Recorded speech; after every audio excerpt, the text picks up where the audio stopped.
Esmeralda connaîtra une fin de lumière à la suite d'une relation secrète avec son professeur. Découvrons ensemble sa douloureuse histoire. Bonjour à tous et bienvenue sur la chaîne Regard Noir. Aujourd'hui, nous allons parler d'une histoire poignante. Celle d'une femme qui a perdu la vie à cause d'un homme en qui elle avait placé toute sa confiance, qui n'est autre que son professeur. Sans plus tarder, je vous invite à vous installer confortablement et à découvrir cette histoire bouleversante.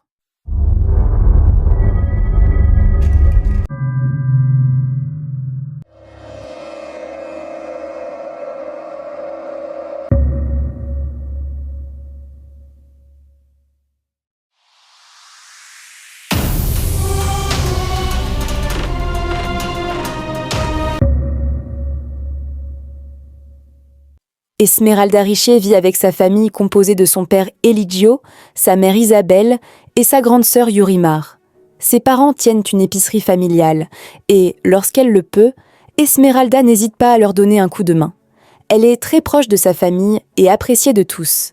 Esmeralda est joyeuse, entourée d'amis et très populaire. Comme beaucoup de gens de son âge, elle est active sur les réseaux sociaux. Elle possède un compte Instagram et est très présente sur TikTok. Elle y partage régulièrement des moments de sa vie, réalise des tendances populaires avec ses amis et avait rassemblé une large communauté.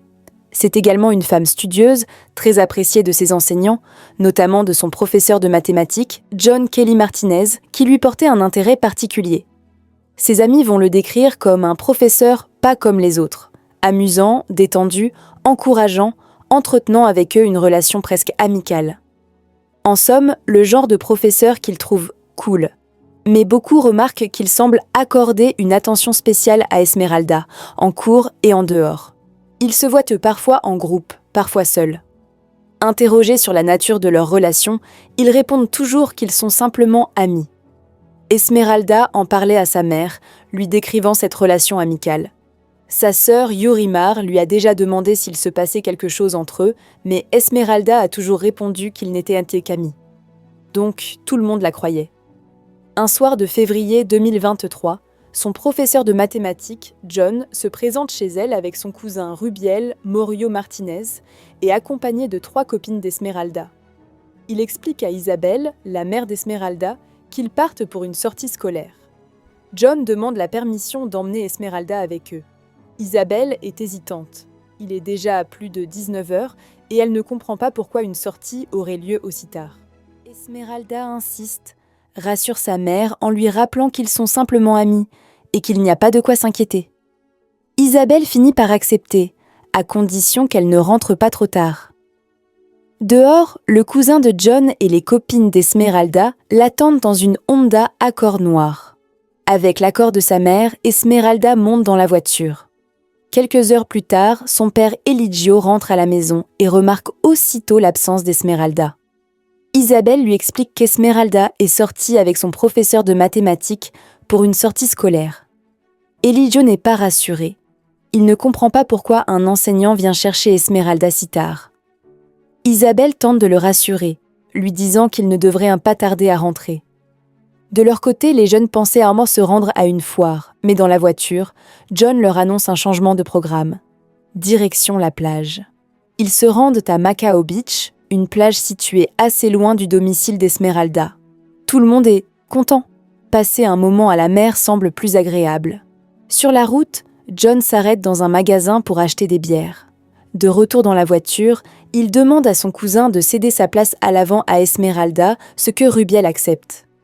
Alors qu'il roule, John profite d'un moment d'inattention pour glisser 5 comprimés dans le verre d'Esmeralda, pensant que personne ne l'a vu. Il lui tend ensuite la boisson. L'une de ses copines dans la voiture le remarque, mais ne dit rien. Peut-être pensait-elle qu'Esmeralda était au courant, ou ne voulait-elle simplement pas s'en mêler. Esmeralda boit sans se douter de rien. Arrivé à la plage, John demande à son cousin d'emmener les copines un peu plus loin, afin qu'ils puissent parler seul à seul avec Esmeralda. Ils restent environ 20 minutes dans la voiture. Puis, le groupe reprend la route du retour. Pendant le trajet, Esmeralda se sent de plus en plus pas bien. Elle a des douleurs au ventre et demande à John de s'arrêter quelque part pour aller aux toilettes. Les caméras de surveillance montrent qu'à 21h45, il s'arrête dans une station-service. Esmeralda se rend aux toilettes, où elle remarque qu'elle saigne abondamment, au point d'entacher le sol. Ses amis, paniqués, ne comprennent pas ce qui se passe. Elles demandent à une employée de la station si ce genre de saignement est normal, et celle-ci leur répond que non. Il faut aller à l'hôpital. Les amis d'Esmeralda préviennent immédiatement John de l'état de santé d'Esmeralda. Il la rejoint aux toilettes, puis tous deux ressortent. De retour dans la voiture, les filles insistent pour l'emmener à l'hôpital, mais John refuse. Il s'arrête dans sa tête dans une pharmacie où il achète des pilules contraceptives qu'il donne à Esmeralda au lieu de l'emmener consulter un médecin. Comme ses vêtements sont tachés de sang, l'une de ses amies lui propose de passer chez elle pour lui prêter des vêtements de rechange. En chemin, l'une de ses copines jette les vêtements tachés. Les parents d'Esmeralda, de plus en plus inquiets, constatent qu'elle n'est toujours pas rentrée. À 22h, ils l'appellent. Esmeralda répond qu'elle ne tardera pas. 1 heure plus tard, elle rentre enfin, accompagnée de son amie. Ses parents sont immédiatement alarmés par son état. Teint pâle, fatigue extrême, malaise visible. Isabelle s'approche d'elle et lui demande ce qui ne va pas. Esmeralda répond que tout va bien. Sa mère, peu convaincue, interroge alors son amie qui explique qu'ils étaient à la plage, qu'ils ont bu quelques bières, se sont baignés et qu'il n'y a rien eu d'anormal. Ce soir-là, l'amie d'Esmeralda devait dormir chez elle. Les deux copines montent dans la chambre et s'installent sur le lit. Mais leurs parents, toujours inquiets, viennent les rejoindre, cherchant à comprendre ce qui s'est réellement passé. Eligio et Isabelle, furieux, s'inquiètent de l'état de leur fille. Esmeralda, n'allant pas bien, se lève. C'est alors que ses parents aperçoivent une tache de sang sur le lit. Choquée, sa mère demande ce qui se passe. Esmeralda affirme qu'il s'agit de ses règles, plus abondantes que d'habitude. Elle tente de les rassurer, puis se rend à la salle de bain, expliquant qu'elle est fatiguée et souhaite dormir. La tension monte, l'amie d'Esmeralda, pas très à l'aise, appelle son père pour qu'il vienne la chercher. Isabelle, inquiète, donne des médicaments à Esmeralda pour apaiser ses douleurs. Esmeralda les prend et va se coucher. Malgré l'inquiétude des parents, ils essaient de se convaincre qu'il ne s'agit que de règles abondantes. Le lendemain matin, le 13 février 2023, à 6h30, Isabelle frappe à la porte pour réveiller Esmeralda. Aucune réponse. Elle entre dans la chambre et découvre le lit d'Esmeralda imbibé de sang. Mais Esmeralda n'est pas là. Elle la cherche et finit par la retrouver dans la salle de bain, sans vie, recroquevillée au sol dans une mare de sang. Isabelle pousse un cri. Eligio accourt. Yurimar rejoint la pièce. Toute la famille est sous le choc. Les secours sont appelés immédiatement, mais il est trop tard. Esmeralda a perdu la vie. À 8h15, elle est transportée au centre médico-légal. L'autopsie conclut à une déchirure vaginale ayant provoqué une hémorragie interne sévère. Elle a subi une activité S d'une extrême violence, entraînant un choc hypovolémique. Des lacérations in times sont également relevées. Un gynécologue affirme que l'auteur des faits a tenté une pénétration forcée, causant des frottements et des déchirures. Les médecins expliquent qu'elle aurait pu être sauvée si elle avait été conduite à l'hôpital à temps. Elle présentait d'autres blessures des Moses, révélant une pénétration non consentie. L'expert ayant réalisé l'autopsie s'y demande une enquête immédiate. Toutes les blessures ont été faites alors qu'elle était encore en vie. Certaines lésions auraient été causées par un objet. Les parents d'Esmeralda sont effondrés. Ils ne comprennent pas comment Esmeralda, qui allait bien la veille, a pu basculer dans l'horreur après une simple sortie avec son professeur. Isabelle se reproche de ne pas avoir insisté pour l'emmener à l'hôpital. En quête de réponse, les parents fouillant le téléphone d'Esmeralda. Ils y découvrent un message vocal qu'elle avait envoyé à son amie, celle qui l'avait raccompagnée. Le message, envoyé à minuit, disait «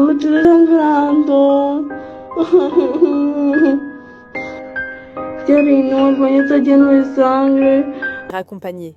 Le message, envoyé à minuit, disait « Je suis pleine de sang, aide-moi s'il te plaît ». Le message vocal est donc retrouvé sur le téléphone d'Esmeralda.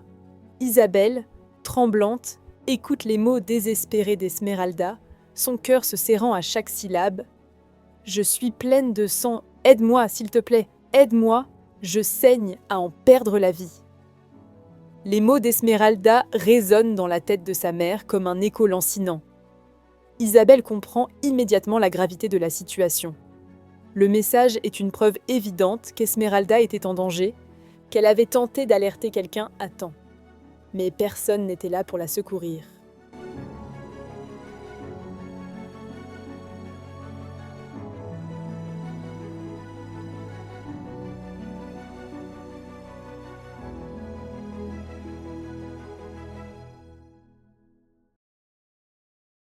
Ce message est le dernier lien qu'Isabelle ait avec Esmeralda.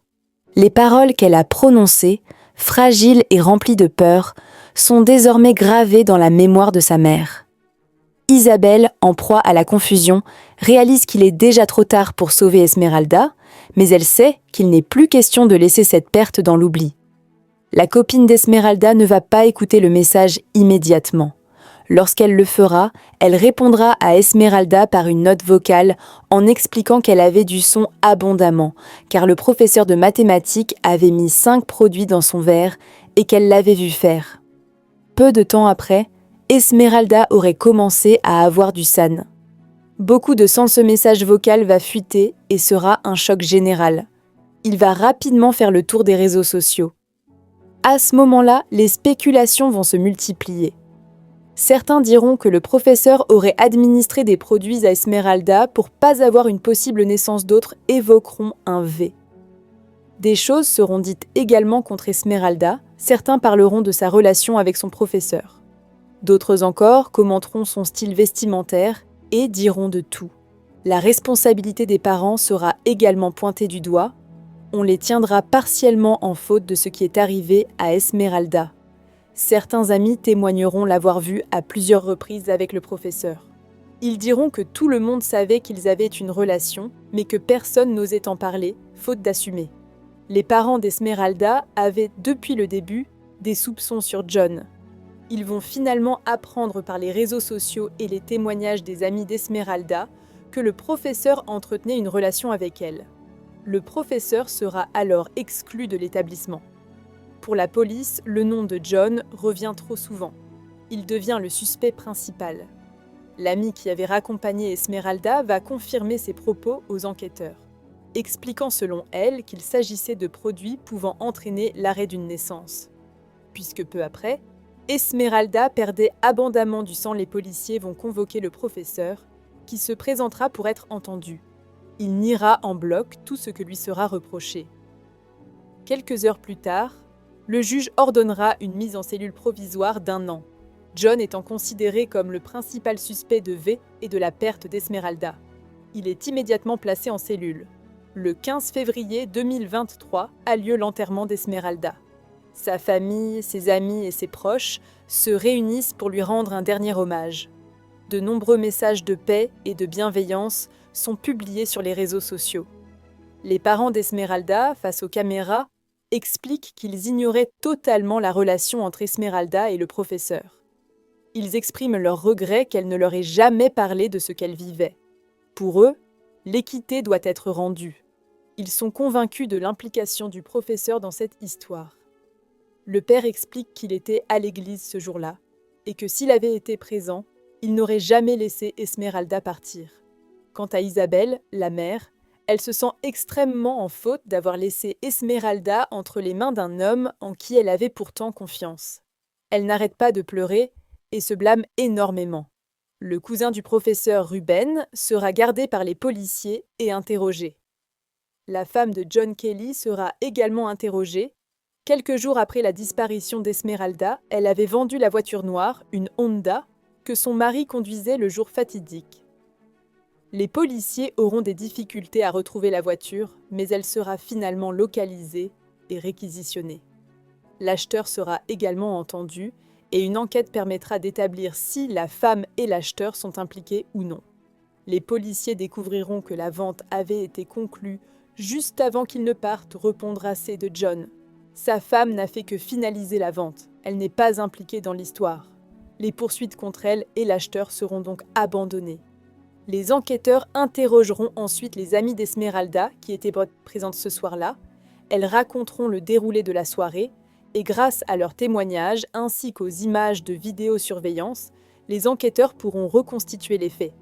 Mais qui est réellement John Kelly, le professeur de mathématiques ? John Kelly Martinez est diplômé de l'Institut de recherche en sciences humaines de l'Université des Caraïbes. En avril 2022, à l'âge de 35 ans, il est nommé professeur de mathématiques. Il travaillait dans cet établissement scolaire depuis peu. Marié, père de famille, son épouse est également enseignante dans le même établissement. Très impliqué dans son travail, il était considéré comme un professeur pédagogue, encourageant et disponible pour ses apprenants. Après que cette affaire ait éclaté, le directeur de l'établissement d'Esmeralda déclare que John ne travaillait là que depuis 8 mois. Il dit ne pas le connaître assez, mais que les apprenants semblaient le respecter et l'apprécier. Sous le choc, il présente ses excuses à la famille. Les résultats de l'autopsie vont bouleverser la famille. Selon le légiste, Esmeralda n'était pas en voie d'être une future mère. Mais pour ses proches, cette hypothèse reste la plus crédible.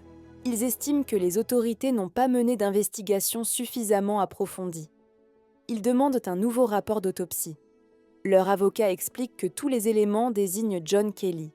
Les témoins l'ont vu mettre 5 produits dans le verre d'Esmeralda, ce qui a causé les saignements. Il ne l'a pas emmenée à l'hôpital.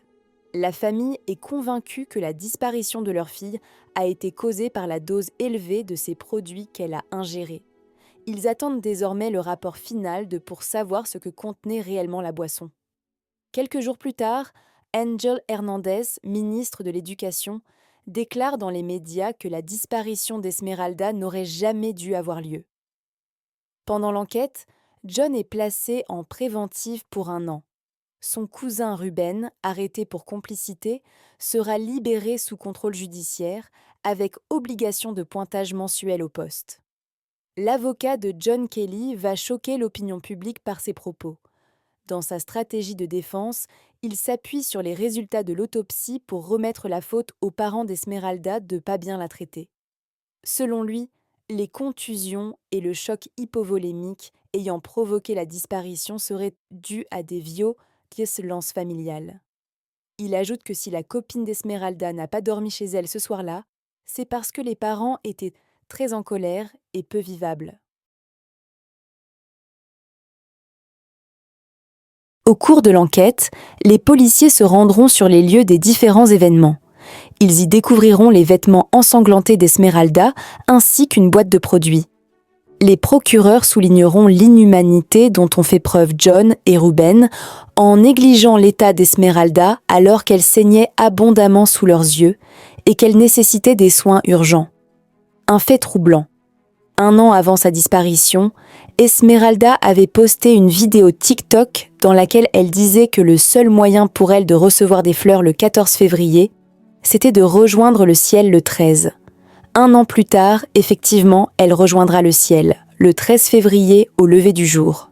John est toujours enfermé en prison, isolé des autres détenus. Il risque entre 15 et 20 ans de prison pour viol et homicide. Son avocat souhaite plaider coupable pour la relation avec Esmeralda, mais plaider non coupable pour sa disparition, rejetant la faute sur les parents. Car s'il est reconnu coupable de V et de M, sa peine sera bien plus lourde que pour une simple relation S avec Milo Corner. Il faut savoir qu'en République dominicaine, cette histoire a ravivé le débat sur l'avortement, interdit dans presque tous les cas. Le Code pénal prévoit une peine de prison tant pour les femmes qui y ont recours que pour les médecins qui le pratiquent. De nombreuses associations de défense des droits des femmes dénoncent cette législation, soulignant qu'elle met en danger la vie et la santé des femmes en les privant de droits fondamentaux. La Dre Rosa Elcart, représentante de la République dominicaine auprès de l'UNICEF, souhaite la mise en place d'un système de prévention plus efficace, reposant sur la collecte de données accessibles à toutes les personnes impliquées dans la prise en charge des victimes. Élus, fonctionnaires, agents de police, procureurs, juges, médecins, enseignants. Elle insiste sur la nécessité de former ces professionnels pour repenser leur comportement et éradiquer toute forme de violence psychologique, physique ou S. Elle révèle également un chiffre alarmant. Depuis la disparition d'Esmeralda, 269 cas de harcèlement S ont été signalés dans des établissements ruraux. Elle exhorte les parents à rester attentifs aux relations et aux fréquentations de leurs garçons et filles dans les établissements. Une fois le procès ouvert, toutes les preuves recueillies seront examinées. On saura alors si la semence retrouvée sur les vêtements d'Esmeralda appartient à John. Les résultats du rapport toxicomacologique révéleront également la nature exacte des substances présentes dans la boisson qu'elle a consommée. Je reviendrai très bientôt pour un nouvel update, car je ne voulais pas que la vidéo soit trop longue. J'ai vu que de nouveaux éléments sont apparus dans les médias récemment. Je vais approfondir mes recherches et vous donner des détails sur l'avancée du procès. Nous sommes arrivés à la fin de la vidéo. Merci de m'avoir écouté. C'est une affaire particulièrement difficile à traiter, car elle m'a mise dans plusieurs émotions possibles. Cette histoire est tellement triste. C'est une lumière qui s'est éteinte à cause de quelqu'un qui n'assumait pas ses responsabilités. Qu'en pensez-vous? Partagez vos réflexions dans les commentaires, j'ai hâte de vous lire. N'oubliez pas de liker, de vous abonner et d'activer la cloche de notification pour ne rien manquer de nos prochaines vidéos. À bientôt pour une autre affaire.